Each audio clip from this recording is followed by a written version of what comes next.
నేను చెప్తున్నాను. ఇప్పుడు మీరు చెప్పినట్టుగా మీరు చెప్పిన ప్రకారమే తీసుకుందాం. ఒకవేళ ఇప్పుడు వాళ్ళు చేసింది తప్పే అనుకుందాం, అప్పుడు మీది కూడా తప్పని తప్పుకుంటారా మీరు? అంటే అప్పుడు లేవని నోర్లు ఇప్పుడేం తెలుసు అంటున్నా.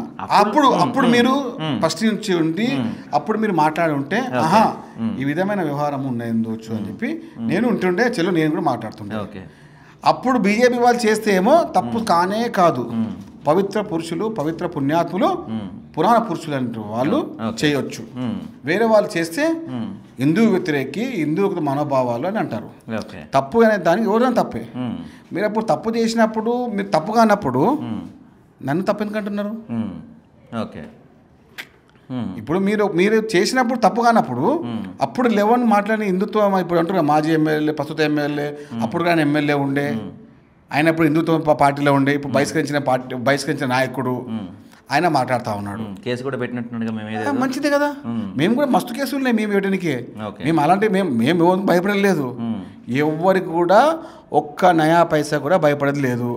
9 రోజులు పూజ చేసి తీరుతాము. మేము ఏమంటున్నామంటే మీరు తప్పు చేయనప్పుడు, మీరు చేసినప్పుడు తప్పు కానప్పుడు మమ్మల్ని తప్పెందుకు అంటున్నారు అడుగుతున్నాను. ఓకే. మనోభావాలన్నీ మీకు అనుకూలంగా మలుచుకొని మీరు మంచిగా రుబ్బుకొని, మోడీ గారిని డైరెక్ట్ గతంలో అయితే డైరెక్ట్ అయోధ్యలో తీసుకెళ్ళిపోయాడు కదా ఓడు మోడీ గారు, ఎవరిని రాముడిని. అప్పుడు కూడా ఎందుకు మనోభావాలు దెబ్బతిన్నాయి. మేము అన్నామా చలో మంచి కార్యం అవుతుంది ముందుకెళ్దాం అనుకున్నాం.